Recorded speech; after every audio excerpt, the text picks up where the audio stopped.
सिटीलिंक बस कर्मचाऱ्यांनी आपला संप तुर्तास पुढे ढकलल्यानं नाशिककरांना ऐन पावसाळ्यात आता एक मोठा दिलासा मिळालेला आहे।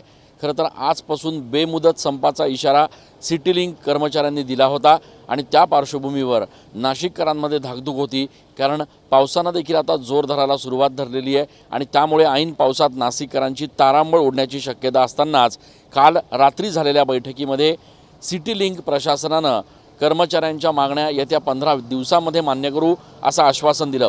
15 दिवसात मागण्या मान्य न झाल्यास आंदोलन पुन्हा एकदा करण्यात येईल आणि यावेळेसचं आंदोलन आणखी तीव्र स्वरूपाचं करण्यात येईल असा इशारा कर्मचाऱ्यांच्या वतीनं देण्यात आलेला आहे। पगारवाढीसह इतर मागण्यांसाठी सिटीलिंक बस कर्मचारी गेल्या अनेक महिन्यांपासून मागणी करतायत, मात्र आश्वासनांव्यतिरिक्त त्यांना काहीच पदरात पडत नाही आहे। याच पार्श्वभूमीवर खरं तर आजचा संप हा ठरवण्यात आला होता, मात्र प्रशासनाच्या आश्वासनानंतर हा संप जो आहे तो तुर्तास आता रद्द करण्यात आलेला आहे आणि त्यामुळे येणाऱ्या दिवसामध्ये सिटीलिंक प्रशासनानं कर्मचाऱ्यांच्या मागण्या मान्य न केल्यास हा संप जो आहे तो पुन्हा एकदा करण्याचा इशारा सिटीलिंक बस कर्मचाऱ्यांनी दिला आहे। कॅमेरा पर्सन आकाश शेवलेसह मी चंदन पूजाधिकारी, TV9 मराठी।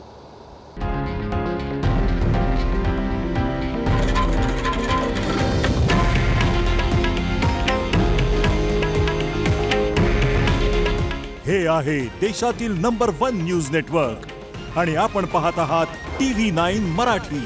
काळजी तुमची, हित महाराष्ट्राचं।